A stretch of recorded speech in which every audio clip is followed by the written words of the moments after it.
Hello students YouTube channel learners Boha ਤੇ ਇੱਕ ਵਾਰ ਫਿਰ ਤੁਹਾਡਾ ਸਵਾਗਤ ਹੈ। ਬੇਟਾ ਅਸੀਂ ਫਸਟ ਯੂਨਿਟ ਦਾ ਚੈਪਟਰ 3 ਹਿਊਮਨ ਰਿਪਰੋਡਕਸ਼ਨ ਕਰ ਰਹੇ ਹਾਂ। ਇਸ ਚੈਪਟਰ ਦੇ ਵਿੱਚ ਇੱਕ ਲੈਕਚਰ ਆਲਰੇਡੀ ਅਪਲੋਡ ਕੀਤਾ ਗਿਆ ਸੀ ਜਿਸ ਦੇ ਵਿੱਚ ਅਸੀਂ ਹਿਊਮਨ ਮੇਲ ਰਿਪਰੋਡਕਟਿਵ ਸਿਸਟਮ ਸਟੱਡੀ ਕੀਤਾ ਹੈ। ਉਸ ਦੇ ਵਿੱਚ ਬੇਟਾ ਜਿੰਨੇ ਵੀ ਪਾਰਟਸ ਹੈਗੇ ਹੈ, primary sex organs, secondary sex organs and then ਜੋ ਅਸੈਸਰੀ ਸੈਕਸ ਕਰੈਕਟਰਸ ਨੇ ਉਹਨਾਂ ਨੂੰ ਅਸੀਂ ਸਟੱਡੀ ਕੀਤਾ ਹੈ। ਅੱਜ ਅਸੀਂ ਇਸ ਲੈਕਚਰ ਦੇ through female reproductive system study ਕਰਨ ਵਾਲੇ ਹਾਂ। ਜਿਹੜੇ ਸਟੂਡੈਂਟਸ ਨੇ ਪਹਿਲਾ ਲੈਕਚਰ ਨਹੀਂ ਵੇਖਿਆ ਉਹ ਫਸਟ ਪਾਰਟ ਨੂੰ ਇਸ ਚੈਨਲ ਦੀ ਪਲੇਲਿਸਟ ਦੇ ਵਿੱਚੋਂ ਜਾ ਕੇ ਸਰਚ ਕਰ ਸਕਦੇ ਹੈ ਜਾਂ ਇਸ ਦਾ ਲਿੰਕ ਮੈਂ ਡਿਸਕ੍ਰਿਪਸ਼ਨ ਦੇ ਵਿੱਚ ਦੇ ਦੂੰਗਾ, ਉੱਥੋਂ ਵੀ ਤੁਸੀਂ ਵੇਖ ਸਕਦੇ ਹੋ। ਸੋ ਹਿਊਮਨ ਮੇਲ ਰਿਪਰੋਡਕਟਿਵ ਸਿਸਟਮ ਅਸੀਂ ਸਟੱਡੀ ਕੀਤਾ ਹੈ। ਹੁਣ ਅਸੀਂ ਸਟਾਰਟ ਕਰਨ ਜਾ ਰਹੇ ਹਾਂ ਹਿਊਮਨ ਫੀਮੇਲ ਰਿਪਰੋਡਕਟਿਵ ਸਿਸਟਮ। ਪਿਆਰੇ ਵਿਦਿਆਰਥੀਓ, ਅੱਜ ਦਾ lecture human female reproductive start ਕਰਨ ਤੋਂ ਪਹਿਲਾਂ ਅਸੀਂ ਗੱਲ ਕਰਦੇ ਹਾਂ ਕਿ ਲਾਸਟ ਲੈਕਚਰ ਦੇ ਵਿੱਚ ਅਸੀਂ ਕੀ ਕੁਝ ਪੜ੍ਹਿਆ। ਬੇਟਾ ਸਭ ਤੋਂ ਪਹਿਲਾਂ ਅਸੀਂ ਉਸ ਲੈਕਚਰ ਦੇ ਵਿੱਚ ਜਿੰਨੇ ਵੀ ਰਿਪਰੋਡਕਟਿਵ ਇਵੈਂਟਸ ਨੇ ਉਹਨਾਂ ਨੂੰ ਸਟੱਡੀ ਕੀਤਾ। ਗੈਮੀਟੋਜੈਨਸਿਸ, ਜਿਸ ਦੇ ਵਿੱਚ ਗੈਮੀਟਸ ਦੀ ਫਾਰਮੇਸ਼ਨ ਹੁੰਦੀ ਹੈ in male and female, then transfer of male gametes into the female genital tract, that is called insemination. Female reproductive track ਦੇ ਵਿੱਚ ਜਾ ਕੇ ਬੇਟਾ ਜੋ ਮੇਲ ਤੇ ਫੀਮੇਲ ਗੈਮੀਟਸ ਨੇ ਉਹਨਾਂ ਦਾ ਫਿਊਜ਼ਨ ਹੁੰਦਾ ਹੈ, that is called fertilization। ਤੇ ਫਰਟੀਲਾਈਜੇਸ਼ਨ ਤੋਂ ਬਾਅਦ ਦੇ ਵਿੱਚ ਬੇਟਾ ਜਾਈਗੋਟ ਬਣਦਾ ਹੈ।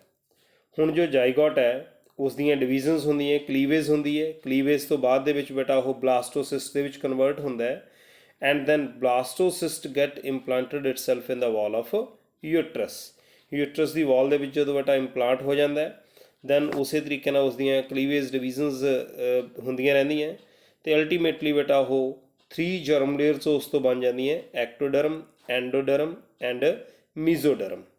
ਦੈਨ ਇਹਨਾਂ ਤਿੰਨੋਂ ਜਰਮ ਲੇਅਰਸ ਤੋਂ ਬੇਟਾ ਆਰਗੈਨੋਜੈਨਸਿਸ ਹੁੰਦੀ ਹੈ, ਅਲੱਗ-ਅਲੱਗ ਆਰਗਨਸ ਡਿਵੈਲਪ ਹੁੰਦੇ ਹੈ। ਕੰਪਲੀਟ ਆਰਗੈਨਿਜ਼ਮ ਬਣ ਜਾਣ ਤੋਂ ਬਾਅਦ 'ਚ ਬੇਟਾ ਹੁੰਦਾ parturition, that is the birth of the baby.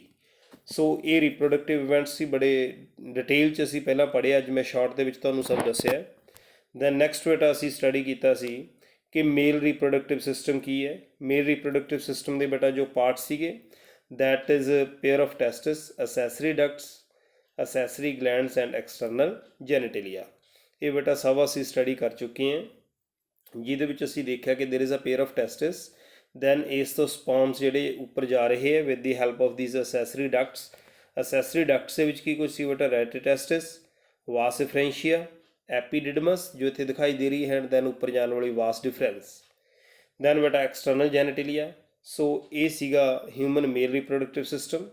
Then ਅਸੀਂ ਬੇਟਾ ਇਸ ਦੇ ਵਿੱਚ ਮੇਲ ਰਿਪਰੋਡਕਟਿਵ ਸਿਸਟਮ ਦਾ ਜੋ ਮੇਨ ਆਰਗਨ ਹੈ ਟੈਸਟਿਸ, ਪ੍ਰਾਇਮਰੀ ਸੈਕਸ ਆਰਗਨ, ਉਸ ਦਾ ਅਸੀਂ ਸਟਰਕਚਰ ਡਿਟੇਲ ਦੇ ਵਿੱਚ ਸਟੱਡੀ ਕੀਤਾ। ਉਸ ਦੇ ਸਟਰਕਚਰ ਨੂੰ ਸਟੱਡੀ ਕਰ ਲੈਣ ਤੋਂ ਬਾਅਦ 'ਚ ਬੇਟਾ ਉਸ ਦਾ ਪਾਰਟ ਜੋ ਸੈਮਨੀਫਰਸ ਟਿਬਿਊਜ਼ ਉਸ ਦਾ ਮੇਨ ਪਾਰਟ ਹੈ, ਉਸ ਦਾ ਟਰਾਂਸਫਰ ਸੈਕਸ਼ਨ ਅਸੀਂ ਲੈ ਕੇ, ਜਿਹਦੇ ਵਿੱਚ ਬੇਟਾ ਅਸੀਂ ਦੇਖਿਆ ਕਿ ਕਿਸ ਤਰ੍ਹਾਂ ਸਰਟੋਲੀ ਸੈਲਸ ਹੁੰਦੇ ਹੈ, ਜਰਮ ਸੈਲਸ ਹੁੰਦੇ ਹੈ ਐਂਡ ਦੈਨ ਬੇਟਾ ਜੋ ਇੰਟਰਸਟੀਸ਼ੀਅਲ ਟਿਸ਼ੂ ਹੈ ਦੈਟ ਇਜ਼ ਲੇਡਿਕ ਸੈਲ। ਮੈਂ ਦੱਸਿਆ ਸੀ ਕਿ ਬੜੇ ਇੰਪੋਰਟੈਂਟ ਕੁਐਸਚਨਸ ਨੇ ਇਹ ਕਿ ਸਰਟੋਲੀ ਸੈਲਸ ਦਾ ਕੀ ਕੰਮ ਹੈ, ਲੇਡਿਕ ਸੈਲ ਦਾ ਕੀ ਕੰਮ ਹੈ, 2 ਨੰਬਰਾਂ ਦੇ ਕੁਐਸਚਨ ਦੇ ਵਿੱਚ ਅਕਸਰ ਪੁੱਛੇ ਜਾਣ ਵਾਲੇ ਸਵਾਲ ਨੇ। ਦੈਨ ਬੇਟਾ ਜਿੰਨੀਆਂ ਵੀ ਅਸੈਸਰੀ ਡਕਟ ਸੀ ਅਤੇ ਉਸ ਦੇ ਥਰੂ ਕਿਵੇਂ ਇਹ ਮੂਵ ਕਰ ਰਹੇ ਨੇ ਸਪਰਮਸ। ਦੈਨ ਫਾਈਨਲੀ ਇਹ ਸਪਰਮ ਜਿਹੜੇ ਹੈ ਇਹਨਾਂ ਜੋ ਗਲੈਂਡਸ ਦੀ ਸਕਰੀਸ਼ਨ ਦੇ ਨਾਲ ਕੰਬਾਈਨ ਕਰਦੇ ਟੂ ਫਾਰਮ ਸੀਮਨ। ਇਸ ਤੋਂ ਬਾਅਦ ਦੇ ਵਿੱਚ ਬੇਟਾ ਜਿੰਨੇ ਅਸੈਸਰੀ ਗਲੈਂਡਸ ਨੇ ਸਭ ਸਟੱਡੀ ਕੀਤੇ, ਇਹ ਸਭ ਅਸੀਂ ਪਹਿਲੇ ਲੈਕਚਰ ਦੇ ਵਿੱਚ ਕਰ ਚੁੱਕੇ ਹਾਂ। ਅਤੇ ਹੁਣ ਬੇਟਾ ਅਸੀਂ ਸਟਾਰਟ ਕਰਨ ਜਾ ਰਹੇ ਹਾਂ ਸਾਡਾ ਅੱਜ ਦਾ topic human female reproductive system. ਹਾਂਜੀ ਬੇਟਾ, ਹਿਊਮਨ ਫੀਮੇਲ ਰਿਪਰੋਡਕਟਿਵ ਸਿਸਟਮ ਦਾ ਸਟਰਕਚਰ ਬੇਟਾ ਸਟੱਡੀ ਕਰ ਲੈਣ ਤੋਂ ਪਹਿਲਾਂ ਸਾਨੂੰ ਇਹ ਬੜਾ ਕਲੀਅਰ ਹੋਣਾ ਚਾਹੀਦਾ, ਸਾਡੇ ਮਾਈਂਡ ਦੇ ਵਿੱਚ ਪਿਕਚਰ ਕਲੀਅਰ ਹੋਣੀ ਚਾਹੀਦੀ ਹੈ ਕਿ ਹਿਊਮਨ ਫੀਮੇਲ ਰਿਪਰੋਡਕਟਿਵ ਸਿਸਟਮ ਦੇ ਫੰਕਸ਼ਨਸ ਕੀ ਕੁਛ ਹੈਗੇ ਹੈ, ਕੀ ਕੁਝ ਕੰਮ ਇਹ ਸਿਸਟਮ ਕਰਨ ਵਾਲਾ ਹੈ, ਸੋ ਦੈਟ ਉਹਦੇ ਅਕੋਰਡਿੰਗਲੀ ਅਸੀਂ ਸਟਰਕਚਰ ਦੇ ਵਿੱਚ ਜੋ ਜੋ ਵੀ ਪਾਰਟ ਪੜ੍ਹਾਂਗੇ ਸਾਨੂੰ ਪਤਾ ਲੱਗਦਾ ਜਾਵੇ ਕਿ ਇਹ ਪਾਰਟ ਉਸ ਪਰਟੀਕੂਲਰ ਫੰਕਸ਼ਨ ਨੂੰ ਕਿਸ ਤਰ੍ਹਾਂ ਪਰਫੋਰਮ ਕਰ ਰਿਹਾ ਹੈ, ਜਿਹੜੇ ਫੰਕਸ਼ਨਸ ਅਸੀਂ ਇੱਥੇ ਡਿਸਕਸ ਕਰਨ ਵਾਲੇ ਹਾਂ। ਸਭ ਤੋਂ ਪਹਿਲਾ ਬੇਟਾ ਜਿਹੜਾ ਇਸ ਦਾ ਕੰਮ ਹੈਗਾ, ਜਿਸ ਤਰ੍ਹਾਂ ਮੈਂ ਦੱਸਿਆ ਸੀ ਕਿ ਗੈਮੀਟੋਜੈਨਸਿਸ ਹੁੰਦੀ ਹੈ, ਗੈਮੀਟਸ ਦੀ ਫਾਰਮੇਸ਼ਨ ਹੁੰਦੀ ਹੈ। ਸੋ ਇਸ ਦੇ ਵਿੱਚ ਵੀ ਬੇਟਾ ਓਵਮ ਬਣਨਾ ਹੁੰਦਾ।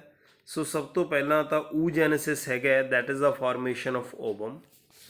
ਦੈਨ ਬੇਟਾ ਜੋ ਓਵਮ ਹੈਗਾ ਉਹ ਰਿਲੀਜ਼ ਹੋ ਜਾਣਾ, ਓਵਰੀ ਦੇ ਵਿੱਚ ਪ੍ਰੋਡਿਊਸ ਹੋਣਾ, ਉੱਥੋਂ ਰਿਲੀਜ਼ ਹੋਣਾ, ਦੈਟ ਇਜ਼ ਓਵੂਲੇਸ਼ਨ।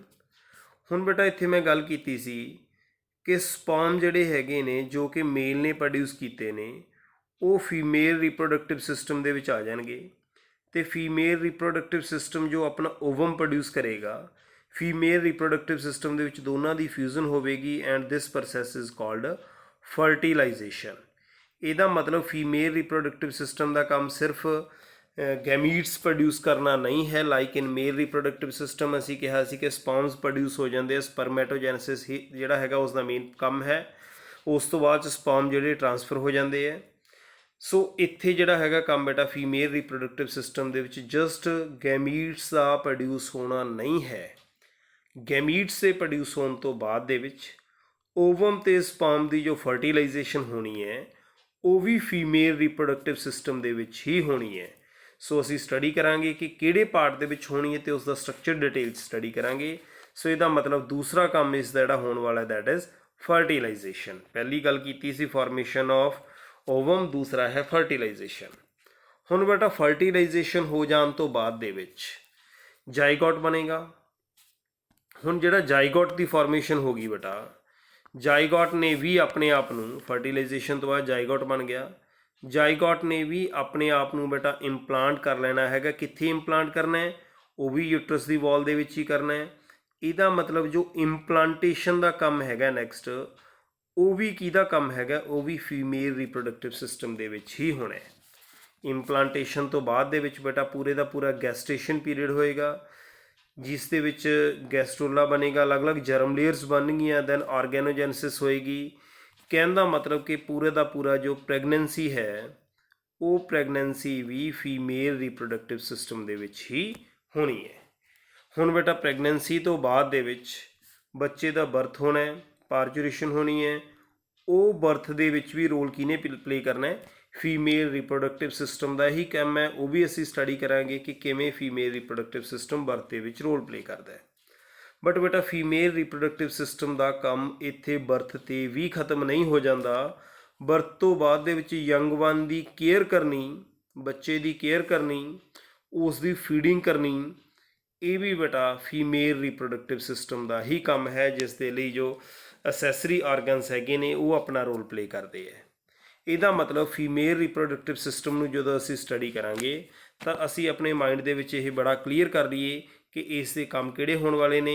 ਇਸ ਦਾ ਬੇਟਾ ਸਭ ਤੋਂ ਪਹਿਲਾ ਕੰਮ ਹੋਣ ਵਾਲਾ ਹੈ ਊਜੈਨੇਸਿਸ, ਜਿਸ ਦੇ ਵਿੱਚ ਇਹ ਗੈਮੀਟਸ ਪ੍ਰੋਡਿਊਸ ਕਰੇਗਾ। ਦੈਨ ਦੂਸਰਾ ਬੇਟਾ ਇਸ ਦੇ ਵਿੱਚ ਹੋਣ ਵਾਲੀ ਹੈ ਫਰਟੀਲਾਈਜੇਸ਼ਨ, ਜਿਹਦੇ ਵਿੱਚ ਮੇਲ ਅਤੇ ਫੀਮੇਲ ਗੈਮੀਟਸ ਆਪਸ ਦੇ ਵਿੱਚ ਕੰਬਾਈਨ ਕਰਨਗੇ, ਜਾਈਗੋਟ ਬਣ ਜਾਏਗਾ। ਜਾਈਗੋਟ ਤੋਂ ਬਾਅਦ 'ਚ ਬੇਟਾ ਕਲੀਵੇਜ ਹੋ ਗਈ, ਇੰਪਲਾਂਟੇਸ਼ਨ ਹੋ ਗਈ। ਇੰਪਲਾਂਟੇਸ਼ਨ ਹੋਣ ਤੋਂ ਬਾਅਦ ਦੇ ਵਿੱਚ ਪੂਰੇ ਦਾ ਪੂਰਾ ਪੀਰੀਅਡ ਬੇਟਾ ਜਿੰਨਾ ਵੀ ਪ੍ਰੈਗਨੈਂਸੀ ਦਾ ਹੈਗਾ ਉਹ ਵੀ ਕਿਹਦਾ ਕੰਮ ਹੈਗਾ ਬੇਟਾ? ਉਹ ਵੀ ਫੀਮੇਲ ਰੀਪਰੋਡਕਟਿਵ ਸਿਸਟਮ ਦਾ ਹੀ ਕੰਮ ਹੈਗਾ। ਇਸ ਤੋਂ ਬਾਅਦ ਦੇ ਵਿੱਚ ਬੇਟਾ ਪ੍ਰੈਗਨੈਂਸੀ ਤੋਂ ਬਾਅਦ 'ਚ ਬਰਥ, ਐਂਡ ਬਰਥ ਤੋਂ ਬਾਅਦ 'ਚ care of the young one, ਕਹਿਣ ਦਾ ਮਤਲਬ ਫੀਡਿੰਗ। ਇਹ ਸਭ ਕੰਮ ਫੀਮੇਲ ਰੀਪਰੋਡਕਟਿਵ ਸਿਸਟਮ ਦੇ ਹੈਗੇ ਨੇ, not like male reproductive system, ਜਿੱਥੇ ਅਸੀਂ ਸਿਰਫ ਅਤੇ ਸਿਰਫ ਗੱਲ ਗੈਮੀਟ ਫਾਰਮੇਸ਼ਨ ਦੀ ਕੀਤੀ ਸੀ, ਸਪਰਮ ਦੀ ਫਾਰਮੇਸ਼ਨ ਦੀ ਗੱਲ ਕੀਤੀ ਸੀ। ਸੋ ਇਹਨਾਂ ਸਭ ਨੂੰ ਅਸੀਂ ਡਿਟੇਲ ਦੇ ਵਿੱਚ ਫੀਮੇਲ ਰੀਪਰੋਡਕਟਿਵ ਸਿਸਟਮ ਦੇ ਵਿੱਚ ਪੜ੍ਹਨ ਵਾਲੇ ਹਾਂ। ਸੋ ਬੇਟਾ ਇਹਨਾਂ ਫੰਕਸ਼ਨਸ ਦੇ ਲਈ ਫੀਮੇਲ ਰੀਪਰੋਡਕਟਿਵ ਸਿਸਟਮ ਦਾ ਸਟਰਕਚਰ ਕੀ ਹੈਗਾ ਉਹ ਸਟਰਕਚਰ ਅਸੀਂ ਸਟੱਡੀ ਕਰਨ ਵਾਲੇ ਹਾਂ। ਇਸ ਸਟਰਕਚਰ ਨੂੰ ਬੇਟਾ ਇੱਥੇ ਦੇਖਣ ਤੋਂ ਪਹਿਲਾਂ ਮੈਂ ਇੱਕ ਡਾਇਗਰਾਮ 'ਤੇ ਤੁਹਾਨੂੰ ਲੈ ਕੇ ਜਾਣਾ ਹੈ। ਇਸ ਡਾਇਗਰਾਮ ਦੇ ਥਰੂ ਤੁਹਾਨੂੰ ਸਟਰਕਚਰ ਸਮਝਾਉਣ ਦੀ ਕੋਸ਼ਿਸ਼ ਕਰਦਾ ਕਿ ਫੀਮੇਲ ਰੀਪਰੋਡਕਟਿਵ ਸਿਸਟਮ ਦੇ ਵਿੱਚ ਕੀ ਕੁਝ ਹੈਗਾ। ਜਿਸ ਤਰ੍ਹਾਂ ਬੇਟਾ ਅਸੀਂ ਆਲਰੇਡੀ ਗੱਲ ਕਰ ਚੁੱਕੇ ਹਾਂ ਕਿ ਕੋਈ ਵੀ ਰੀਪਰੋਡਕਟਿਵ ਸਿਸਟਮ ਹੈ, ਮੇਲ ਰੀਪਰੋਡਕਟਿਵ ਸਿਸਟਮ ਹੈ ਚਾਹੇ ਦੀ ਫੀਮੇਲ ਰੀਪਰੋਡਕਟਿਵ ਸਿਸਟਮ ਹੈ, ਉਸ ਦਾ ਜੋ ਮੇਨ ਕੰਮ ਹੈਗਾ ਉਹ ਕੀ ਹੈ ਬੇਟਾ? ਉਹ ਉਸਨੇ ਗੈਮੀਟਸ ਪ੍ਰੋਡਿਊਸ ਕਰਨੇ ਹੈ। ਗੈਮੀਟਸ ਪ੍ਰੋਡਿਊਸ ਕਰਨ ਦੇ ਲਈ ਜੋ ਆਰਗਨ ਹੋਏਗਾ that is primary sex organ, ਜਿਨ੍ਹਾਂ ਨੂੰ ਮੈਂ ਗੱਲ ਕੀਤੀ ਸੀ ਕਿ ਇਹਨਾਂ ਨੂੰ ਅਸੀਂ ਗੋਨਿਡਸ ਵੀ ਕਹਿ ਦਿੰਦੇ ਹਾਂ। ਮੇਲ ਦੇ ਵਿੱਚ ਗੋਨਿਡਸ ਕੀ ਸੀ? ਅ ਪੇਅਰ ਆਫ ਟੈਸਟਿਸ, ਅਤੇ ਇੱਥੇ ਬੇਟਾ ਗੋਨਿਡਸ ਕੀ ਨੇ? ਇੱਥੇ ਪ੍ਰਾਇਮਰੀ ਸੈਕਸ ਆਰਗਨ ਕੀ ਹੈ? ਅ ਪੇਅਰ ਆਫ ਓਵਰੀਜ਼। ਸੋ ਸਭ ਤੋਂ ਇੰਪੋਰਟੈਂਟ ਪਾਰਟ ਜਿਹੜਾ ਹੈਗਾ that is the pair of ovaries. ਇਹ ਬੇਟਾ ਹੈਗਾ ਓਵਰੀਜ਼। ਹੁਣ ਬਾਕੀ ਦਾ ਜਿੰਨਾ ਵੀ ਕੰਮ ਹੈਗਾ ਉਸ ਦੇ ਵਿੱਚ ਡਕਟਸ ਆ ਜਾਣਗੀਆਂ, ਜਿਹੜੀਆਂ ਡਕਟਸ ਇੱਥੋਂ ਪ੍ਰੋਡਿਊਸ ਹੋਣ ਵਾਲੇ ਓਵਮ ਨੂੰ ਕੈਰੀ ਕਰਨਗੀਆਂ। ਦੈਨ ਜੋ ਇੰਪਲਾਂਟੇਸ਼ਨ ਦਾ ਹੈ, ਜੋ ਪ੍ਰੈਗਨੈਂਸੀ ਦਾ ਹੈ, ਜੋ ਮੈਂ ਤੁਹਾਨੂੰ ਸਭ ਕੁਝ ਸਮਝਾਇਆ, ਉਸ ਦੇ ਲਈ ਬੇਟਾ ਇਸ ਦੇ ਵਿੱਚ ਹੋਰ ਰਿਪਰੋਡਕਟਿਵ ਸਿਸਟਮ ਦੇ ਪਾਰਟਸ ਨੇ। ਸੋ ਓਵਮ ਤੋਂ ਬਾਅਦ ਦੇ ਵਿੱਚ ਨੈਕਸਟ ਪਾਰਟ ਹੈ ਬੇਟਾ ਇਸ ਦੀਆਂ ਫੈਲੋਪੀਅਨ ਟਿਊਬਸ। ਦੋਨੋਂ ਸਾਈਡ ਤੋਂ ਅਸੀਂ ਦੇਖ ਸਕਦੇ ਹਾਂ ਕਿ ਫੈਲੋਪੀਅਨ ਟਿਊਬਸ ਨੇ ਜਿਹੜੀਆਂ ਕੀ ਕਰਦੀਆਂ ਨੇ ਬੇਟਾ, ਇਹਦੇ ਵਿੱਚ ਪ੍ਰੋਡਿਊਸ ਹੋਣ ਵਾਲੇ ਓਵਮ ਨੂੰ ਕੈਰੀ ਕਰਨਗੀਆਂ ਕਿੱਥੋਂ ਤੱਕ, up to uterus. So next part ਜਿਹੜਾ ਹੈਗਾ ਬੇਟਾ ਇਸ ਦਾ ਯੂਟਰਸ ਹੈਗਾ, ਬੌਮ ਹੈ, ਬੱਚੇ ਦਾ ਨਹੀਂ ਹੈ। ਸੋ ਇਹ ਨੈਕਸਟ ਪਾਰਟ ਹੈਗਾ। ਇਸ ਤੋਂ ਬਾਅਦ ਦੇ ਵਿੱਚ ਬੇਟਾ ਆਪਣੇ ਕੋਲੇ ਫੀਮੇਲ ਰਿਪਰੋਡਕਟਿਵ ਸਿਸਟਮ ਦੇ ਜੋ ਪਾਰਟਸ ਹੈਗੇ ਨੇ, ਇਸ ਦੇ ਵਿੱਚ ਹੈ ਸਰਵਿਕਸ, ਵੈਜਾਈਨਾ ਐਂਡ ਐਕਸਟਰਨਲ ਜੈਨੇਟੀਲੀਆ। ਇਹ ਬੇਟਾ ਕਿਸ ਤਰੀਕੇ ਨਾਲ ਸਪਰਮਸ ਪਹੁੰਚਦੇ ਹੈਗੇ ਆ, ਉਹ ਸਭ ਦੇ ਵਿੱਚ ਰੋਲ ਪਲੇ ਕਰਦੇ ਆ। ਸੋ ਇਹ ਆਪਣੇ ਕੋਲੇ ਫੀਮੇਲ ਰਿਪਰੋਡਕਟਿਵ ਸਿਸਟਮ ਦੇ ਪਾਰਟਸ ਨੇ। A pair of ovaries, a pair of oviduct, then one uterus. ਦੇਖੋ ਓਵਰੀਜ਼ ਜਿਹੜੀਆਂ ਹੈਗੀਆਂ ਨੇ ਉਹ ਦੋਨੋਂ ਸਾਈਡ 'ਤੇ ਨੇ, ਇਹਨਾਂ ਦੋਨਾਂ ਤੋਂ ਓਵੀਡਕਟਸ ਆ ਰਹੇ ਨੇ, ਅਤੇ ਓਵੀਡਕਟਸ ਆ ਕੇ ਓਪਨ ਕਿੱਥੇ ਹੁੰਦੇ ਨੇ, ਇੱਕ ਯੂਟਰਸ ਦੇ ਵਿੱਚ। So one uterus and then cervix, vagina and external genitalia. So ਇਹ ਫੀਮੇਲ ਰਿਪਰੋਡਕਟਿਵ ਸਿਸਟਮ ਦੇ ਪਾਰਟਸ ਨੇ। ਅਸੈਸਰੀ ਡਕਟਸ ਦੀ ਬੇਟਾ ਜੇ ਗੱਲ ਕਰੀਏ, ਇਸ ਦੇ ਵਿੱਚ ਕੀ ਕੁਛ ਆ ਜਾਂਦਾ ਹੈ, ਜੋ ਇਹ ਹੈਗੇ ਨੇ ਓਵੀਡਕਟ, ਯੂਟਰਸ, ਸਰਵਿਕਸ, ਵੈਜਾਈਨਾ, ਇਹ ਸਭ ਜਿਹੜੇ ਅਸੈਸਰੀ ਡਕਟਸ ਆ ਜਾਂਦੀਆਂ ਨੇ। ਇਸ ਤੋਂ ਬਾਅਦ 'ਚ ਬੇਟਾ ਤੁਹਾਡੇ ਧਿਆਨ 'ਚ ਹੋਵੇ, ਮੈਂ ਹੁਣੇ ਤੁਹਾਨੂੰ ਦੱਸਿਆ ਸੀ ਕਿ ਫੰਕਸ਼ਨਸ ਦੇ ਵਿੱਚ ਕਿ ਕੰਮ ਕੀ ਹੈ, ਕਿ ਕੰਮ ਸਿਰਫ ਬਰਥ ਨਾਲ ਨਹੀਂ ਖਤਮ ਹੋ ਜਾਂਦਾ, ਨਰਿਸ਼ਮੈਂਟ ਆਫ ਆਫਸਪ੍ਰਿੰਗ ਵੀ ਜ਼ਰੂਰੀ ਹੈ। ਉਸ ਦੇ ਲਈ ਪੇਅਰ ਆਫ ਮੈਮਰੀ ਗਲੈਂਡਸ, ਉਹ ਵੀ ਫੀਮੇਲ ਰਿਪਰੋਡਕਟਿਵ ਸਿਸਟਮ ਦਾ ਹੀ ਪਾਰਟ ਹੈਗੇ ਨੇ। ਇਹ ਸਾਰੇ ਜਿੰਨੇ ਵੀ ਆਰਗਨਸ ਨੇ ਇੱਕ ਦੂਸਰੇ ਨਾਲ ਇੰਟੈਗਰੇਟ ਕਰਨਗੇ, ਸਟਰਕਚਰਲੀ ਐਜ਼ ਵੈਲ ਐਜ਼ ਫੰਕਸ਼ਨਲੀ, ਇੱਕ ਦੂਜੇ ਨਾਲ ਕੋਆਰਡੀਨੇਸ਼ਨ ਨਾਲ ਕੰਮ ਕਰਨਗੇ। ਕੋਆਰਡੀਨੇਸ਼ਨ ਨਾਲ ਕੰਮ ਕਰਕੇ ਬੇਟਾ ਜਿੰਨੇ ਵੀ ਇੰਪੋਰਟੈਂਟ ਕੰਮ ਨੇ, ਜਿਹੜੇ ovulation, fertilisation, pregnancy, birth and child care, ਇਹਨਾਂ ਸਾਰੇ ਕੰਮਾਂ ਨੂੰ ਪਰਫਾਰਮ ਕਰਨਗੇ। ਸੋ ਇਹ ਬੇਟਾ ਸਾਡੇ ਫੀਮੇਲ ਰਿਪਰੋਡਕਟਿਵ ਸਿਸਟਮ ਦੇ ਆਰਗਨਸ ਹੈਗੇ ਨੇ। ਇਹ ਡਾਇਗਰਾਮ ਹੈ। ਹੁਣ ਬੇਟਾ ਅਸੀਂ ਸਭ ਤੋਂ ਪਹਿਲਾਂ ਗੱਲ ਕਰਦੇ ਹਾਂ ਜੋ ਮੇਨ ਰਿਪਰੋਡਕਟਿਵ ਆਰਗਨ ਦੇ ਵਿੱਚ ਪ੍ਰਾਇਮਰੀ ਸੈਕਸ ਆਰਗਨ ਹੈਗਾ, that is ovaries. So female reproductive system has a pair of ovaries. Ovaries ਦਾ ਇੱਕ ਪੇਅਰ ਹੈ। ਅਸੀਂ ਬੇਟਾ ਸਭ ਤੋਂ ਪਹਿਲਾਂ ਗੱਲ ਕਰਦੇ ਹਾਂ ਕਿ what is the location of ovaries. Ovaries ਬੇਟਾ ਜਿਹੜੀਆਂ ਲੋਅਰ ਅਬਡੋਮਨ ਦੇ ਵਿੱਚ ਪ੍ਰੈਜ਼ੈਂਟ ਹੁੰਦੀਆਂ ਨੇ। ਸੋ ਬੇਟਾ ਜਦੋਂ ਲੋਅਰ ਅਬਡੋਮਨ ਦੇ ਵਿੱਚ ਪ੍ਰੈਜ਼ੈਂਟ ਨੇ, ਤਾਂ ਕੀ ਇਹ ਲੋਅਰ ਅਬਡੋਮਨ ਦੇ ਵਿੱਚ ਫਰੀਲੀ ਪ੍ਰੈਜ਼ੈਂਟ ਨੇ ਜਿਵੇਂ ਮੈਂ ਡਾਇਗਰਾਮ ਦੇ ਵਿੱਚ ਦਿਖਾਇਆ ਸੀ, ਜਾਂ ਮੇਲ ਰਿਪਰੋਡਕਟਿਵ ਸਿਸਟਮ ਦੀ ਤਰ੍ਹਾਂ ਇਹਨਾਂ ਨੂੰ ਕੋਈ ਪਾਊਚ ਜਿਵੇਂ ਉਸ ਦੇ ਵਿੱਚ ਸਕਰਾਟਮ ਸੀਗਾ ਉਹ ਉਹਨਾਂ ਨੂੰ ਕੈਰੀ ਕਰ ਰਿਹਾ ਸੀ, ਜਾਂ ਇਸ ਤਰ੍ਹਾਂ ਦਾ ਕੋਈ ਸਟਰਕਚਰ ਪ੍ਰੈਜ਼ੈਂਟ ਹੈ?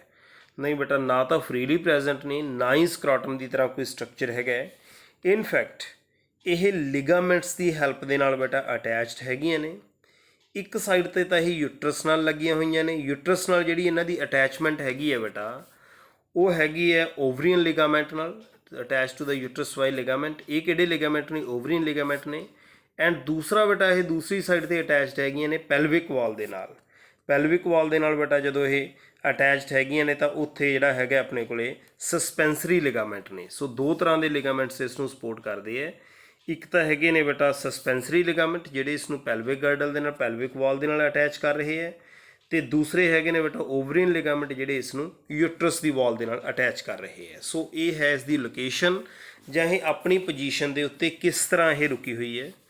ਦੈਨ ਇਸ ਦੇ ਸਾਈਜ਼ ਦੀ ਗੱਲ ਕਰੀਏ, ਦਿਸ ਇਜ਼ 2 to 4 ਸੈਂਟੀਮੀਟਰ ਲੌਂਗ, 2 ਤੋਂ 4 ਸੈਂਟੀਮੀਟਰ ਤੱਕ ਲੌਂਗ ਹੈਗੀਆਂ ਨੇ ਬੇਟਾ। 2 centimetre wide and 1 centimetre thick, ਇਹ ਇਸ ਦਾ ਓਵਰੀਜ਼ ਦਾ ਬੇਟਾ ਸਾਈਜ਼ ਹੈਗਾ। ਦੈਨ ਮੋਸਟ ਇੰਪੋਰਟੈਂਟ ਥਿੰਗ ਇਹ ਪੁੱਛ ਸਕਦੇ ਹੈ ਕਿ ਇਸ ਦਾ ਫੰਕਸ਼ਨ ਕੀ ਹੈ। ਤਾਂ ਬੇਟਾ ਕੰਮ ਸਾਨੂੰ ਪਤਾ ਹੈ ਕਿ ਇਸ ਦਾ ਮੇਨ ਕੰਮ ਕੀ ਹੈ। ਇਸ ਦਾ ਮੇਨ ਕੰਮ ਹੈਗਾ ਓਵਮ ਪ੍ਰੋਡਿਊਸ ਕਰਨਾ। ਬਟ ਬਿਸਾਈਡ ਦਿਸ ਇਹ ਫੀਮੇਲ ਹਾਰਮੋਨਸ ਵੀ ਪ੍ਰੋਡਿਊਸ ਕਰੇਗੀ। ਜਿਵੇਂ ਮੇਲ ਰਿਪਰੋਡਕਟਿਵ ਸਿਸਟਮ ਦੇ ਵਿੱਚ ਮੈਂ ਯਾਦ ਕਰਵਾ ਰਿਹਾ ਤੁਹਾਨੂੰ ਕਿ ਟੈਸਟਿਸ ਨੇ ਜਿੱਥੇ ਸਪਰਮ ਪ੍ਰੋਡਿਊਸ ਕੀਤੇ ਸੀ, ਐਟ ਦਾ ਸੇਮ ਟਾਈਮ ਉਸਨੇ male sex hormone that is testosterone ਵੀ ਪ੍ਰੋਡਿਊਸ ਕੀਤਾ ਸੀ। ਉੱਥੇ ਇੱਕੋ ਹੀ ਹਾਰਮੋਨ ਸੀ, ਅਤੇ ਇੱਥੇ ਬੇਟਾ ਜਿਹੜਾ ਹੈਗਾ 2 ਹਾਰਮੋਨਸ ਪ੍ਰੋਡਿਊਸ ਹੋ ਰਹੇ ਨੇ, ਐਸਟ੍ਰੋਜਨ ਐਂਡ ਪ੍ਰੋਜੈਸਟਰੋਨ। ਅਤੇ ਮੇਰਾ ਕੁਐਸਚਨ ਤੁਹਾਡੇ ਲਈ ਇਹ ਹੈ ਕਿ ਮੇਲ ਰਿਪਰੋਡਕਟਿਵ ਸਿਸਟਮ ਦਾ ਉਹ ਕਿਹੜਾ ਪਾਰਟ ਸੀ, ਜਾਂ ਉਹ ਕਿਹੜੇ ਸੈੱਲਸ ਸੀ ਜਿਹੜੇ ਟੈਸਟੋਸਟੀਰੋਨ ਸਕ੍ਰੀਟ ਕਰ ਰਹੇ ਸੀ। ਇਹ ਮੈਂ ਕਰਵਾਇਆ ਹੋਇਆ ਆਨਸਰ, ਤੁਸੀਂ ਪਿਛਲੇ ਲੈਕਚਰ ਦੇ ਵਿੱਚ ਆ ਕੇ ਲੱਭਿਓ, ਮੈਂ ਬੋਲ ਕੇ ਵੀ ਇਸ ਦਾ ਆਨਸਰ ਦਿੱਤਾ ਹੋਇਆ। ਦੈਨ ਬੇਟਾ ਹੁਣ ਇਸ ਦੇ ਵਿੱਚ ਗੱਲ ਕਰਦੇ ਹਾਂ ਰੋਲ ਦੇ ਵਿੱਚ ਮੈਂ ਇਹਨਾਂ ਦੇ ਰੋਲ ਨੂੰ ਜਿਵੇਂ ਦੱਸਿਆ ਕਿ ਇਸ ਨੇ ਇੱਕ ਓਵਮ ਪ੍ਰੋਡਿਊਸ ਕੀਤਾ ਹੈ, ਦੈਨ ਹਾਰਮੋਨਸ ਪ੍ਰੋਡਿਊਸ ਕੀਤੇ ਹੈ। ਇਸ ਨੂੰ ਅਸੀਂ ਇਹ ਵੀ ਕਹਿ ਸਕਦੇ ਹਾਂ ਕਿ ਇਹ ਤਾਂ ਇਹਦਾ ਐਗਜ਼ੋਕਰਾਈਨ ਕੰਮ ਹੈ, ਐਗਜ਼ੋਕਰਾਈਨ ਪਾਰਟ ਹੈ, ਅਤੇ ਇਹ ਜਿਹੜੇ ਹਾਰਮੋਨਸ ਪ੍ਰੋਡਿਊਸ ਕਰਨਾ ਇਹ ਐਂਡੋਕਰਾਈਨ। ਕਹਿਣ ਦਾ ਮਤਲਬ ਇਹ ਇੱਕ ਐਗਜ਼ੋਕਰਾਈਨ ਐਜ਼ ਵੈਲ ਐਜ਼ ਐਂਡੋਕਰਾਈਨ ਦੋਨੋਂ ਗਲੈਂਡਸ ਦੀ ਤਰ੍ਹਾਂ ਹੀ ਕੰਮ ਕਰ ਰਿਹਾ ਹੈ। ਦੈਨ ਬੇਟਾ ਇਸ ਦੇ ਵਿੱਚ ਆ ਜਾਂਦੇ ਨੇ ਓਵਰੀ ਦੇ। ਅਸੀਂ ਸਟਰਕਚਰ ਦੀ ਗੱਲ ਕਰੀਏ, ਓਵਰੀ ਦੇ ਸਟਰਕਚਰ ਨੂੰ ਸਮਝਣ ਦੇ ਲਈ ਅਸੀਂ ਇੱਕ ਡਾਇਗਰਾਮ ਦੀ ਹੈਲਪ ਨਾਲ ਗੱਲ ਕਰਦੇ ਹਾਂ। ਅਸਲ ਦੇ ਵਿੱਚ ਓਵਰੀ ਦਾ ਜੋ ਸਟਰਕਚਰ ਹੈ, ਇਸ ਦੀ ਜੋ ਇੱਕ ਵਾਲ ਹੈ, ਬਾਹਰ ਵਾਲੀ ਵਾਲ ਹੈਗੀ ਹੈ, ਇਹ ਜਰਮੀਨਲ ਐਪੀਥੀਲੀਅਮ ਹੈ। ਅਤੇ ਇਹ ਜਰਮੀਨਲ ਬੇਟਾ ਐਪੀਥੀਲੀਅਮ ਕਿਊਬ ਸ਼ੇਪਡ ਸੈਲਸ ਦੀ ਬਣੀ ਹੋਈ ਹੈ, ਬਿਲਕੁਲ ਉਸੇ ਤਰੀਕੇ ਨਾਲ ਜਿਸ ਤਰ੍ਹਾਂ ਅਸੀਂ ਟੈਸਟਿਸ ਦੇ ਵਿੱਚ ਗੱਲ ਕੀਤੀ ਸੀ ਕਿ ਸੈਮਨੀਫਰਸ ਟਿਬਿਊਲ ਦੀ ਜੋ ਵਾਲ ਹੈਗੀ ਹੈ ਬੇਟਾ ਉਹ ਕਿਊਬ ਸ਼ੇਪਡ ਸੈਲਸ ਦੀ ਬਣੀ ਹੈ। ਬਟ ਉਸ ਦੇ ਵਿੱਚ ਕੁਝ ਕੁ ਸੈਲਸ ਜਿਹੜੇ ਹੈਗੇ ਨੇ ਉਹ ਕਿਊਬ ਸ਼ੇਪਡ ਨਹੀਂ ਸੀਗੇ। ਉਸ ਦੇ ਵਿੱਚ ਕੀ ਸੀਗੇ, ਕੁਝ ਕੁ ਸੈਲਸ ਜਿਹੜੇ ਹੈਗੇ ਨੇ ਪਿਰਾਮਿਡਲ ਵੀ ਸੀਗੇ। ਉਹ ਸੈੱਲ ਕੀ ਕਹਿੰਦੇ ਸੀ ਉਹਨਾਂ ਨੂੰ ਅਸੀਂ, ਸਰਟੋਲੀ ਸੈੱਲ। ਫੰਕਸ਼ਨ ਕੀ ਹੈ ਬੇਟਾ ਤੁਸੀਂ ਯਾਦ ਕਰੋ।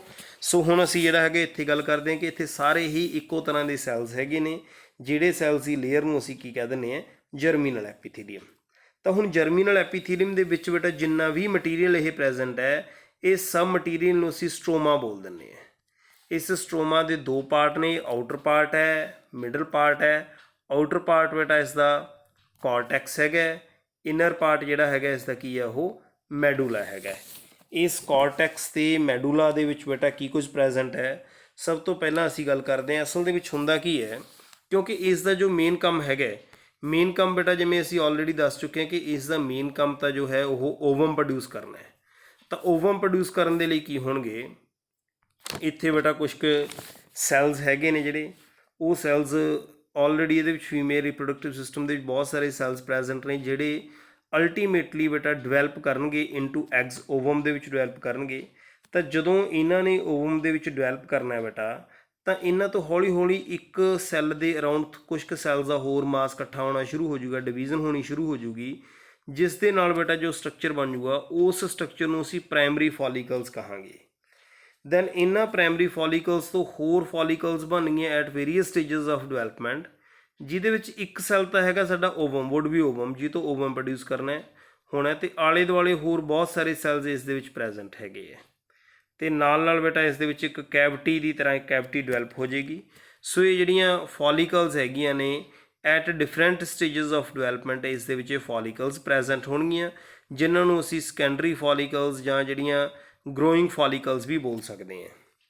ਤਾਂ ਅਲਟੀਮੇਟਲੀ ਬੇਟਾ ਇਹਨਾਂ ਗਰੋਇੰਗ ਫੋਲੀਕਲਸ ਦੇ ਵਿੱਚੋਂ ਇੱਕ ਫੋਲੀਕਲ ਜਿਹਨੂੰ ਅਸੀਂ ਕਹਾਂ ਕਿ ਮੈਚਿਓਰ ਗ੍ਰਾਫੀਨ ਫੋਲੀਕਲ ਹੈਗੀ ਹੈ, ਉਸ ਦੇ ਵਿੱਚ ਬੇਟਾ ਜਿਹੜਾ ਹੈਗਾ ਪੂਰੀ ਤਰ੍ਹਾਂ ਕੀ ਹੋ ਜਾਏਗਾ ਸਟਰਕਚਰ, ਕਿ ਇੱਕ ਓਵਮ ਹੈਗਾ, ਉਸ ਓਵਮ ਦੇ ਅਰਾਊਂਡ ਬਹੁਤ ਸਾਰੇ ਸੈਲਸ ਪ੍ਰੈਜ਼ੈਂਟ ਹੈਗੇ ਨੇ, ਅਤੇ ਇੱਕ ਕਾਫੀ ਵੱਡੀ ਕੈਵਿਟੀ ਬਣ ਜਾਣੀ ਹੈ। ਇਹਨੂੰ ਮੈਂ ਡਿਟੇਲ ਦੇ ਵਿੱਚ ਵੀ ਅੱਗੇ ਜਾ ਕੇ ਕਰਵਾਊਂਗਾ ਬੇਟਾ, ਕਿ ਜਿੱਥੇ ਜਿਹੜੀ ਹੈਗੀ ਆਪਾਂ ਇਸ ਦੀ ਫਾਰਮੇਸ਼ਨ ਦੀ ਗੱਲ ਕਰਾਂਗੇ।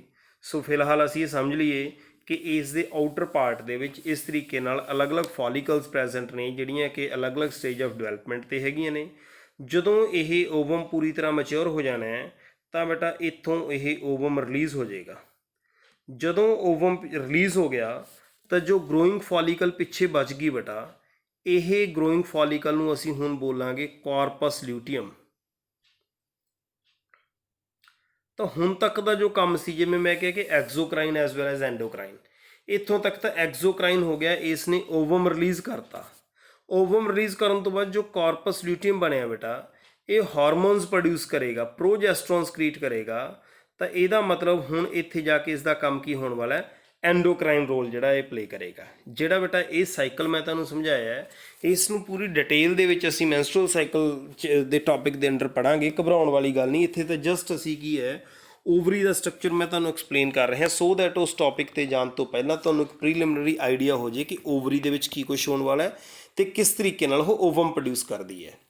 ਤਾਂ ਬੇਟਾ ਇਸ ਤਰੀਕੇ ਨਾਲ ਇਹ ਆਪਣੇ ਕੋਲ ਕਾਰਪਸ ਲਿਊਟੀਅਮ ਬਣ ਗਿਆ। ਇਹ ਸਾਈਕਲ ਵਾਰ-ਵਾਰ ਰਿਪੀਟ ਹੋਏਗਾ, ਅਤੇ ਇਸ ਤਰੀਕੇ ਨਾਲ ਐਗਸ ਜਿਹੜੇ ਓਵਮ ਹੈਗੇ ਨੇ ਉਹ ਇਸ ਦੇ ਵਿੱਚੋਂ ਰਿਲੀਜ਼ ਹੁੰਦੇ ਰਹਿਣਗੇ। ਸੋ ਆਫਟਰ ਐਵਰੀ 28 ਡੇਜ਼ ਇਹ ਸਾਈਕਲ ਹੈਗਾ। ਉਸ ਤੋਂ ਬਾਅਦ ਦੇ ਵਿੱਚ ਓਵਮ ਜਿਹੜਾ ਹੈਗਾ ਬੇਟਾ ਇੱਥੋਂ ਰਿਲੀਜ਼ ਹੁੰਦਾ ਹੈ, ਅਤੇ ਸਾਈਕਲ ਦੇ ਕਿਹੜੇ ਡੇ 'ਤੇ ਇਹ ਓਵਮ ਰਿਲੀਜ਼ ਹੁੰਦਾ ਹੈ, ਫਿਲਹਾਲ ਤੁਸੀਂ ਇਹ ਯਾਦ ਰੱਖ ਲਓ ਕਿ 14th ਡੇ ਤੇ ਇਹ 14th ਡੇ ਬਣਿਆ ਕਿਵੇਂ ਇਸ ਦੀ ਕੈਲਕੂਲੇਸ਼ਨ ਹੁੰਦੀ ਹੈ, ਸਭ ਡਿਟੇਲ ਦੇ ਵਿੱਚ ਤੁਹਾਨੂੰ ਕਰਵਾਊਂਗਾ। ਘਬਰਾਉਣ ਦੀ ਬਿਲਕੁਲ ਵੀ ਲੋੜ ਨਹੀਂ ਹੈਗੀ। ਸੋ ਬੇਟਾ ਅਸੀਂ ਸਟਰਕਚਰ ਦੀ ਗੱਲ ਕਰ ਰਹੇ ਸੀ। ਸਟਰਕਚਰ ਦੇ ਵਿੱਚ ਉਹੀ ਬੇਟਾ ਦੇਖੋ ਇੱਥੇ ਵੀ ਐਕਸਪਲੇਨ ਕੀਤਾ ਹੋਇਆ। ਇਸ ਤੋਂ ਪਹਿਲਾਂ ਅਸੀਂ ਪੜ੍ਹ ਲੈਂਦੇ ਹਾਂ ਕਿ ਸਾਡੇ ਕੋਲ ਕੀ ਲਿਖਿਆ ਹੋਇਆ ਇਸ ਦੇ ਸਟਰਕਚਰ ਬਾਰੇ। ਇਹ ਕਹਿ ਰਿਹਾ ਕਿ each ovary is covered with the thin epithelium, ਜਿਸ ਤਰ੍ਹਾਂ ਮੈਂ ਤੁਹਾਨੂੰ ਦੱਸਿਆ, ਅਤੇ ਉਸ ਦੇ ਵਿੱਚ ਕੀ ਓਵਰੀਅਨ ਸਟ੍ਰੋਮਾ ਹੈ। ਸਟ੍ਰੋਮਾ ਦੇ ਦੋ ਜ਼ੋਨਸ ਨੇ, ਪੈਰੀਫਰਲ ਬਾਹਰ ਵਾਲਾ ਜ਼ੋਨ ਕਾਰਟੈਕਸ ਹੈ ਅਤੇ ਅੰਦਰ ਵਾਲਾ ਜ਼ੋਨ ਕੀ ਹੈ, ਮੈਡੂਲਾ। ਕਾਰਟੈਕਸ ਦੇ ਵਿੱਚ ਕੀ ਪ੍ਰੈਜ਼ੈਂਟ ਹੈ ਬੇਟਾ, ਫੋਲੀਕਲਸ ਪ੍ਰੈਜ਼ੈਂਟ ਨੇ at various stages of development. ਅਤੇ ਮੈਡੂਲਾ ਦੇ ਵਿੱਚ ਕੀ ਹੈ, ਬਲੱਡ ਵੈਸਲਸ ਨੇ ਅਤੇ ਓਵਰੀਅਨ ਲਿਗਾਮੈਂਟ, ਦੋ ਚੀਜ਼ਾਂ ਨੇ, blood vessel and ovarian ligament. ਦੇਖੋ ਇੱਥੋਂ ਕਲੀਅਰ ਹੋ ਜਾਏਗਾ ਸਭ ਕੁਛ।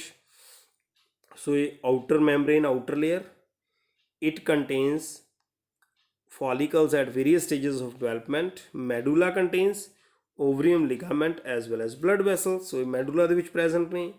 ਹੁਣ ਬੇਟਾ ਜਿਹੜੀਆਂ ਮੈਂ ਤੁਹਾਨੂੰ ਸਮਝਾਈ ਸੀ ਡਾਇਗਰਾਮ, ਉਸ ਡਾਇਗਰਾਮ ਦੇ ਵਿੱਚ ਮੈਂ ਕਲੌਕਵਾਈਜ਼ ਚੱਲ ਪਿਆ ਸੀ, ਇੱਥੇ ਐਂਟੀ ਕਲੌਕਵਾਈਜ਼ ਚੱਲਿਆ ਹੋਇਆ, ਫਰਕ ਕੁਝ ਵੀ ਨਹੀਂ ਹੈਗਾ। ਇਹ ਪ੍ਰਾਇਮਰੀ ਫੋਲੀਕਲਸ ਹੈਗੀਆਂ ਨੇ, ਦੈਨ ਓਸਾਈਟ ਬਣ ਗਿਆ, ਸੈਕੰਡਰੀ ਫੋਲੀਕਲਸ ਅਲੱਗ-ਅਲੱਗ ਸਟੇਜਸ ਹੋ ਗਏ, ਮੈਚਿਓਰ ਫੋਲੀਕਲ ਬਣ ਗਈ, ਓਵਮ ਰਿਲੀਜ਼ ਕਰਤਾ, ਪਿੱਛੇ ਬਚ ਗਿਆ ਕਾਰਪਸ ਲਿਊਟੀਅਮ ਜਿਹੜਾ ਕਿ ਸਕਰੀਟ ਕਰ ਰਿਹਾ ਬੇਟਾ, ਪ੍ਰੋਜੈਸਟਰੋਨ ਸਕਰੀਟ ਕਰ ਰਿਹਾ ਹੈ। So this is the structure of ovary. Then next ਬੇਟਾ ਜਿਹੜਾ ਹੈਗਾ ਇੱਥੇ ਉਹੀ ਐਕਸਪਲੇਨ ਕੀਤਾ ਹੋਇਆ ਕਿ ਓਵਰੀਜ਼ ਜਿਹੜੀਆਂ ਹੈਗੀਆਂ ਨੇ ਉਹ ਕੀ ਇੱਕ ਮੈਂਸਟਰੁਅਲ ਸਾਈਕਲ ਦੇ ਵਿੱਚ 14th ਡੇ 'ਤੇ ਉਹ ਓਵੂਲੇਸ਼ਨ ਹੁੰਦੀ ਹੈ, ਓਵਮ ਰਿਲੀਜ਼ ਹੁੰਦਾ ਹੈ। ਇਹਨੂੰ ਹੋਰ ਡਿਟੇਲ 'ਚ ਆਪਾਂ ਪੜ੍ਹਾਂਗੇ। ਦੈਨ ਫੋਲੀਕਲਸ ਜਿਹੜੀਆਂ ਹੈਗੀਆਂ ਨੇ ਬੇਟਾ ਰਿਲੀਜ਼ ਹੋਣ ਤੋਂ ਬਾਅਦ ਦੇ ਵਿੱਚ ਯੈਲੋ ਕਲਰਡ ਸਟਰਕਚਰ ਬਣਾਉਂਦੀਆਂ, ਦੈਟ ਇਜ਼ ਕਾਲਡ ਕਾਰਪਸ ਲਿਊਟੀਅਮ। ਸੋ ਇਹ ਬੇਟਾ ਆਪਾਂ ਕਿਉਂਕਿ ਸਟਰਕਚਰ ਸਟੱਡੀ ਕਰ ਰਹੇ ਹਾਂ, ਸਟਰਕਚਰ ਦੇ ਵਿੱਚ ਮੈਂ ਤੁਹਾਨੂੰ ਕੀ ਦੱਸਿਆ, ਇੱਥੇ ਆ ਜਾਓ ਡਾਇਗਰਾਮ 'ਤੇ ਆ ਜਾਓ ਵਾਪਸ। ਸਟਰਕਚਰ ਦੇ ਵਿੱਚ ਮੈਂ ਤੁਹਾਨੂੰ ਦੱਸਿਆ ਕਿ ਸਾਡੇ ਕੋਲ ਹੈਗਾ ਇੱਕ ਪੇਅਰ ਆਫ ਓਵਰੀਜ਼, ਦੈਨ ਆ ਗਈਆਂ ਓਵੀਡਕਟਸ ਆ ਗਈਆਂ, ਦੈਨ ਆ ਗਿਆ ਯੂਟਰਸ, ਦੈਨ ਆ ਗਿਆ ਸਰਵਿਕਸ ਐਂਡ ਵੈਜਾਈਨਾ। ਸੋ ਇਸ ਦਾ ਅਸੀਂ ਸਿਰਫ ਪਹਿਲਾ ਪਾਰਟ ਹਜੇ ਕੀਤਾ। ਹੁਣ ਅਸੀਂ ਇਸ ਦਾ ਸੈਕੰਡ ਪਾਰਟ ਜੋ ਫੈਲੋਪੀਅਨ ਟਿਊਬਸ ਹੈਗੀਆਂ ਨੇ, ਜੋ ਓਵੀਡਕਟਸ ਹੈਗੀਆਂ ਨੇ, ਉਹਨਾਂ ਓਵੀਡਕਟਸ ਦਾ ਅਸੀਂ ਸਟਰਕਚਰ ਪੜ੍ਹਾਂਗੇ। ਓਵੀਡਕਟ ਕੀ ਹੈ ਬੇਟਾ, ਅਤੇ ਓਵੀਡਕਟ ਨੂੰ ਜਿਹੜਾ ਹੈਗਾ ਸਮਝਣ ਦੇ ਲਈ ਪਹਿਲਾਂ ਇਹ ਡਾਇਗਰਾਮ 'ਤੇ ਆਓ ਤੁਸੀਂ। ਦੇਖੋ ਇਹ ਓਵਮ ਹੈ, ਮੈਂ ਤੁਹਾਨੂੰ ਦੱਸਿਆ ਵੀ ਸੀ। ਇੱਥੇ ਗੱਲ ਇੱਕ ਹੋਰ ਕਲੀਅਰ ਹੋ ਰਹੀ ਹੈ ਇਸ ਡਾਇਗਰਾਮ ਦੇ ਵਿੱਚ ਕਿ ਲਿਗਾਮੈਂਟਸ ਦੀ ਹੈਲਪ ਦੇ ਨਾਲ ਅਟੈਚਡ ਹੈ। ਇਹ ਯੂਟਰਸ ਦੀ ਵਾਲ ਦੇ ਨਾਲ ਇੱਕ ਲਿਗਾਮੈਂਟ ਹੈ, ਜਿਹੜੇ ਲਿਗਾਮੈਂਟ ਨੂੰ ਅਸੀਂ ਕਿਹਾ ਸੀ ਬੇਟਾ ਓਵਰੀਅਨ ਲਿਗਾਮੈਂਟ, ਅਤੇ ਦੂਸਰੇ ਲਿਗਾਮੈਂਟ ਨਾਲ ਪੈਲਵਿਕ ਗਾਰਡਨ ਦੇ ਨਾਲ ਅਟੈਚਡ ਹੈ, ਜਿਹੜੇ ਲਿਗਾਮੈਂਟ ਨੂੰ ਅਸੀਂ ਕਿਹਾ ਸੀ ਸਸਪੈਂਸਰੀ ਲਿਗਾਮੈਂਟ। ਸੋ ਦੋਨੋਂ ਲਿਗਾਮੈਂਟ ਇੱਥੇ ਕਲੀਅਰ ਹੋ ਰਹੇ ਹੈ।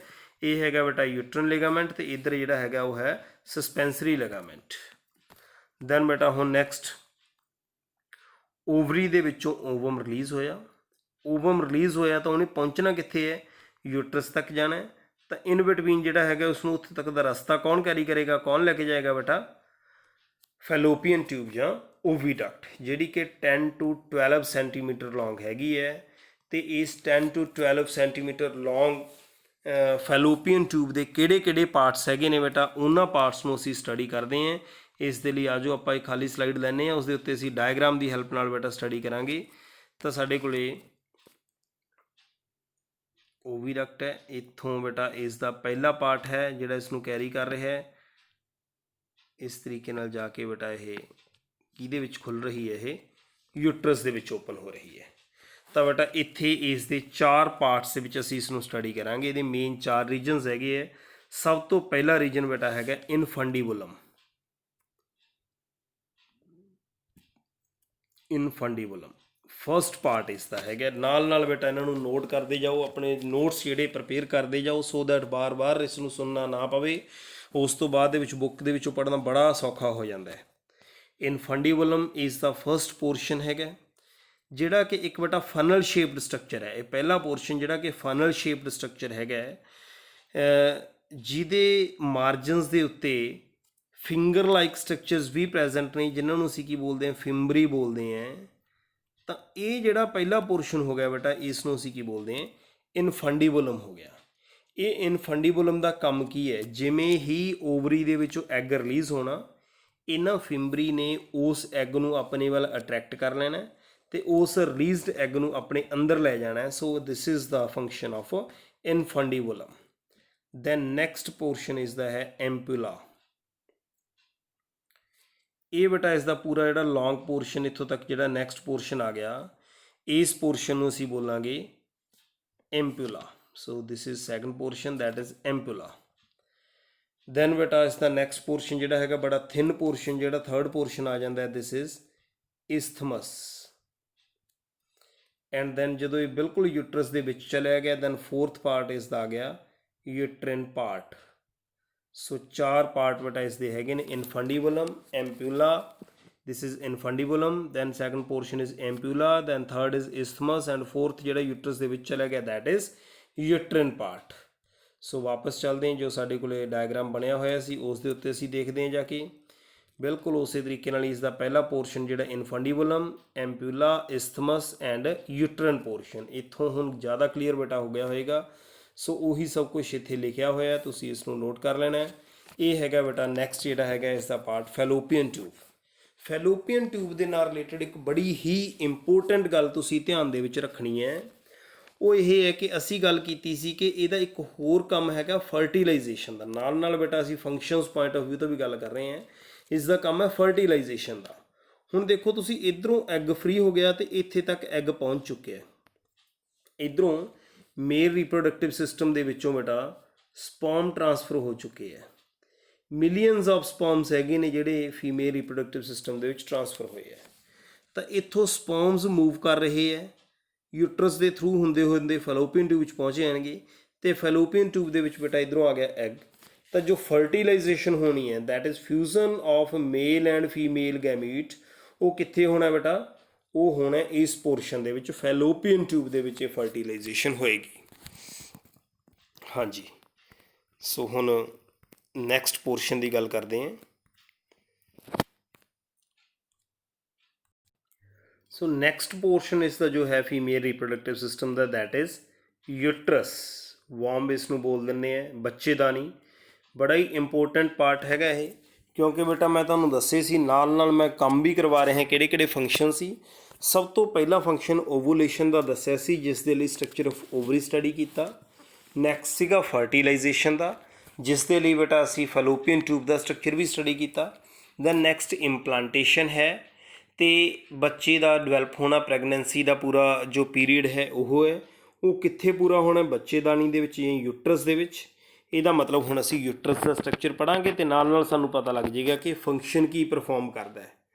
ਤਾਂ ਯੂਟਰਸ ਬੇਟਾ ਜਿਹੜਾ ਹੈਗਾ ਸਿੰਗਲ ਯੂਟਰਸ ਪ੍ਰੈਜੈਂਟ ਹੈ, ਤਾਂ ਇਸ ਨੂੰ ਜਿਹੜਾ ਹੈਗਾ ਲੋਅਰ ਅਬਡੋਮੀਨਲ ਰੀਜਨ ਦੇ ਵਿੱਚ ਪ੍ਰੈਜੈਂਟ ਹੈ, this is also called ਵੋਮ।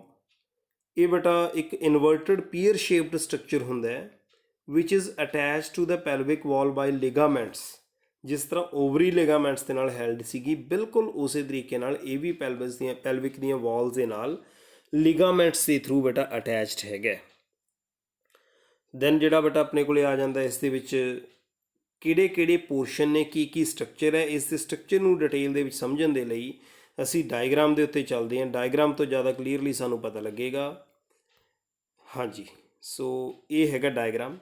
Uterus ਦੇ ਬੇਟਾ ਜਿਹੜੇ ਸਟਰਕਚਰ ਨੇ, ਇਹ ਯੂਟਰਸ ਜਿਵੇਂ ਮੈਂ ਗੱਲ ਕੀਤੀ ਸੀ ਕਿ ਇਹ ਸਾਡੇ ਕੋਲੇ ਇਨਵਰਟਡ ਪੀਅਰ ਸ਼ੇਪਡ ਸਟਰਕਚਰ ਹੈਗਾ।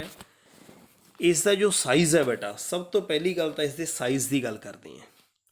ਸਾਈਜ਼ ਇਸ ਦਾ ਵੇਰੀਏਬਲ ਹੈ, ਇਹ ਫਲੈਕਸੀਬਿਲਿਟੀ ਇਸ ਦੀ ਹੁੰਦੀ ਹੈ। ਜੋ ਤਾਂ ਨਲੀਪੇਰਸ ਵੂਮਨ ਹੈ, ਜਿਸ ਦੇ ਹਜੇ ਕੋਈ ਬੱਚਾ ਨਹੀਂ ਹੋਇਆ, ਤਾਂ ਉਸ ਦੇ ਵਿੱਚ ਸਾਈਜ਼ ਇਸ ਦਾ ਬਹੁਤ ਛੋਟਾ ਹੋਏਗਾ, ਅਤੇ ਮਲਟੀਪੇਰਸ ਵੂਮਨ ਦੇ ਵਿੱਚ ਜਿਹੜਾ ਹੈਗਾ ਬੇਟਾ ਇਸ ਦਾ ਸਾਈਜ਼ ਵੱਡਾ ਹੋਏਗਾ। Then at various stages of life during pregnancy ਇਹ ਮੈਨੀ ਟਾਈਮਸ ਇਸ ਦਾ ਸਾਈਜ਼ ਜਿਹੜਾ ਹੈਗਾ ਉਹ ਇਨਕਰੀਜ਼ ਹੋ ਸਕਦਾ ਹੁੰਦਾ। ਇਸ ਕਰਕੇ ਇਸ ਦਾ ਸਾਈਜ਼ ਜੋ ਹੈ ਬੇਟਾ ਉਹ ਕੀ ਹੈ? ਵੇਰੀਏਬਲ ਹੈ। ਦੈਨ ਅਸੀਂ ਗੱਲ ਕਰਦੇ ਹਾਂ ਕਿ ਇਸ ਦੇ ਕਿਹੜੇ ਕਿਹੜੇ ਰੀਜਨ ਹੈਗੇ ਆ। ਤਾਂ ਸਭ ਤੋਂ ਪਹਿਲਾਂ ਇਸ ਦਾ ਅੱਪਰ ਪੋਰਸ਼ਨ ਜਿਹੜਾ ਹੈਗਾ, ਜਿਹੜਾ ਡੋਮ ਲਾਈਕ ਪੋਰਸ਼ਨ ਹੈਗਾ, this is called funds. First portion ਇਸ ਦਾ ਹੈਗਾ। ਇਹ ਫਸਟ ਪੋਰਸ਼ਨ ਉਹ ਪੋਰਸ਼ਨ ਹੈ ਫੰਡਸ ਵਿਚ ਰਿਸੀਵਸ ਦਾ ਫੈਲੋਪੀਅਨ ਟਿਊਬ, ਜਿਹ 'ਚ ਫੈਲੋਪੀਅਨ ਟਿਊਬਸ ਆ ਕੇ ਖੁੱਲ੍ਹਦੀਆਂ ਨੇ। ਦੈਨ ਬੇਟਾ ਆਪਣੇ ਕੋਲੇ ਆ ਗਿਆ ਕੋਰਨੂਆ। ਕੋਰਨੂਆ ਜਿਹੜਾ ਹੈਗਾ ਇਸ ਦਾ ਨੈਕਸਟ ਪੋਰਸ਼ਨ ਹੈਗਾ, ਦੂਸਰਾ ਸੈਗਮੈਂਟ। ਇਹ ਉਹ ਪੋਰਸ਼ਨ ਹੈ ਜਿਸ ਪਾਰਟੀਕੂਲਰ ਪੁਆਇੰਟ 'ਤੇ ਆ ਕੇ ਓਵੀਡਕਟਸ ਯੂਟਰਸ ਦੇ ਵਿੱਚ ਐਂਟਰ ਕਰ ਰਹੀਆਂ ਨੇ। ਦੈਨ ਥਰਡ ਜਿਹੜਾ ਮੇਨ ਪੋਰਸ਼ਨ ਇਸ ਦਾ ਆ ਗਿਆ, that is body. And then lower part ਇਸ ਦਾ ਬੇਟਾ ਆ ਗਿਆ ਸਰਵਿਕਸ। ਸੋ ਇਹ ਲੋਅਰ ਪਾਰਟ ਹੈਗਾ, ਦਿਸ ਇਜ਼ ਕਾਲਡ ਸਰਵਿਕਸ।